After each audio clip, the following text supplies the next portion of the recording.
وَإِنَّهُ لِحُبِّ الْخَيْرِ لَشَدِيدٌ، انسان کی ایک کمزوری کو بیان کیا کہ یہ دولت کی محبت میں بڑا سخت ہے. یہ چاہے اسے اور کچھ کرنا نہ آتا ہو، پیسے گننے سے بڑے آتے ہیں، اور دولت کی محبت میں یہ بڑا سیانہ ہے، اور یہ بہت زیادہ حریص ہے دولت کی محبت میں. صبح سے لے کر شام تک اس کی تگ و تاز، اس کی جد و جہد بس دولت کے لیے ہے. تو یہ دعا بھی مانگنے لگے تو دولت کی دعا آ جائے تو بڑی خشوع و خضوع سے مانگتا ہے. تو یہ بہت زیادہ شدید محبت کرنے والا ہے دولت سے، اور اس کا اوڑھنا بچھونا ہی دولت بن گیا ہے. صبح سے لے کر شام تک بس اس کا وظیفہ حیات ہی ہے. حالانکہ یہ اللہ نے ذمہ لیا ہے، وَمَا مِن دَابَّةٍ فِي الْأَرْضِ إِلَّا عَلَى اللَّهِ رِزْقُهَا، زمین پر چلنے رینگنے والی کوئی چیز ایسی نہیں ہے جس کا رزق اللہ نے اپنے ذمہ کرم پہ نہ لیا ہو. وہ تو جانوروں کو بھی رزق دیتا ہے. شکم مادر میں جب بچہ ہوتا ہے 120 دن کا، تو فرشتہ آ کے اس کی عمر بھی لکھ جاتا ہے، اس کا رزق بھی لکھ جاتا ہے، اس کا شقی و سعید ہونا بھی لکھ جاتا ہے. لیکن اس نے اس قدر پریشانی لی ہے، جو رب کا ذمہ ہے. اس کا اتنا کام تھا کہ کام پہ جاتا، مزدوری کرتا، محنت کرتا، کاروبار کرتا، بس باقی معاملات اللہ کے سپرد کرتا، درود پڑھتا اور کام کرتا بس. لیکن اس نے ساری ذمہ داریاں اپنے اوپر لے لی ہیں، اور جو اس کا ذمہ تھا اس کو چھوڑ دیا، اور یہ سمجھتا ہے کہ میں بڑی بھرپور زندگی گزار رہا ہوں.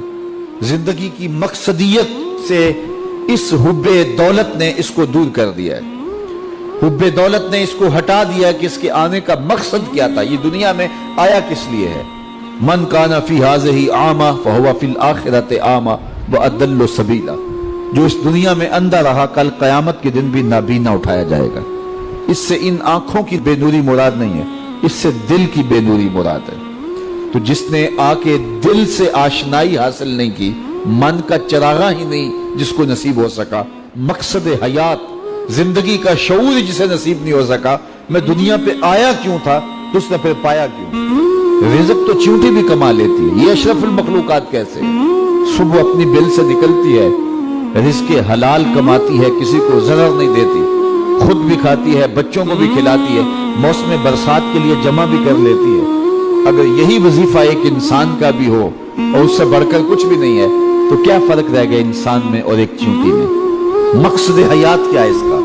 اکبر الہ آبادی مرحوم نے کہا تھا، کیا بتائیں احباب کیا کارنمایاں کر گئے، BA کیا، نوکر ہوئے، پینشن ملی اور مر گئے. کیا زندگی کا یہ مقصد تھا؟ زندگی کا مقصد رب کی معرفت ہے، اس دنیا میں رہ کے اس کی معرفت حاصل کرنا ہے، اس کے قرب کے لیے کوشش کرنا ہے، اپنی زندگی کو اس کے احکام کے سانچے میں ڈال لینا ہے. لیکن دولت کی محبت نے اس کو اندھا کر دیا. وَإِنَّهُ لِحُبِّ الْخَيْرِ لَشَدِيدٌ، یہ مال کی محبت میں بہت زیادہ سخت ہے. اچھا ٹھیک ہے، کر لے اکٹھا مال، لیکن کفن کو جیب نہیں ہوتی، کہاں لے جائے گا یہ مال. ساری دنیا پہ حکومت کرنے والا سکندر ذوالقرنین جب مرنے لگا تو اس نے وصیت کی کہ میرے ہاتھ کفن سے باہر رکھنا، لوگوں کو پتہ چل جائے کہ خالی ہاتھ جا رہا ہوں. پوری دنیا پہ حکومت کرنے والا شخص، اتنے بڑے محلات میں زندگی گزارنے والا. میں اس کے محل دیکھ کے آیا ہوں تو میں سوچتا تھا یہ اتنے بڑے محل، کیا اس کا مصرف ہوگا، اتنی عشرت گاہیں ان لوگوں کی. لیکن آج کھنڈر پڑے ہیں اور ماضی کی کہانی سنا رہے ہیں، اور نمرود کے پائے تخت بابل کے اندر جو ہے وہ اس کے کھنڈرات، اس کی کہانی سنا رہے ہیں، اور اطالوی شہزادوں کی عشرت گاہیں ان کی کہانی سنا رہے ہیں. دنیا کے اوپر فرائین مصر کے محلات، ان کی جو ہے وہ درد کی کہانی سنا رہے ہیں. آج ان کا نشان بھی باقی نہیں ہے، کہاں گئے. اس نے کہا کہ میرے ہاتھ کفن سے باہر رکھنا تاکہ لوگوں کو پتہ چلے کہ میں خالی ہاتھ جا رہا ہوں.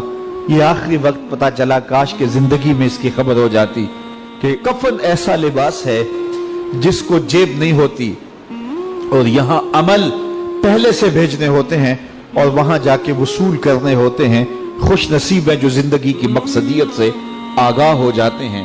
تو سکندر ذوالقرنین نے کہا میرے ہاتھ باہر رکھنا تاکہ دنیا کو پتہ چلے کہ گو مہیا سامان سب ملکی و مالی تھے. سکندر گیا جب دنیا سے تو دونوں ہاتھ خالی تھے.